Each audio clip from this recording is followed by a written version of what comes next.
there is something about the human heart that even if your morals get twisted, you justify things you know are wrong.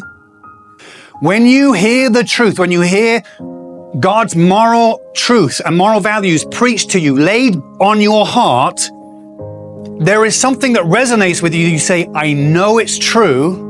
Deep down, even if it's buried deep down like that dead zombie I keep trying to get rid of, even though I know it's true, I don't like it. I'm perplexed by it. I don't want to receive it. I don't want to hear it. I'm not necessarily ready to change my heart, my mind, but there's something about it that resonates. Something about it must be kind of true. So Herod's in this pickle because what was he to do? Like, he had tried a few things. Initially he just tried to ignore John. Let's just ignore this.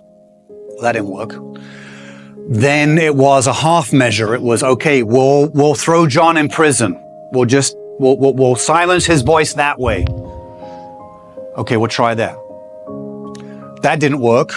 Well, now that John was executed, they're probably thinking, okay, this is it. we've covered our tracks.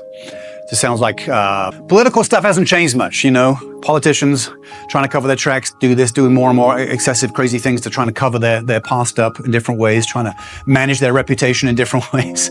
And now that John is executed, they're thinking they're in the clear, but oh no, the ministry of Jesus is so public, so strong, growing in strength day by day, growing in strength now with miraculous works. It's not just a message. It's not just baptism. Now it's miracles too.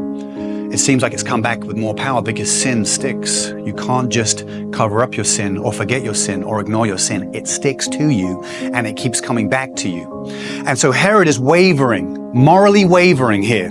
And because he's morally wavering, because he won't admit that he's done something wrong, because he won't accept John's message, he'll listen to it because something is weighing on his heart, but he's still perplexed by it. He's not ready to repent.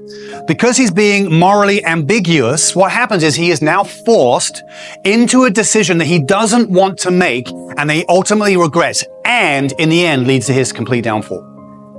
Because of his moral ambiguity. That's what moral ambiguity leads to. None of us can maintain moral ambiguity.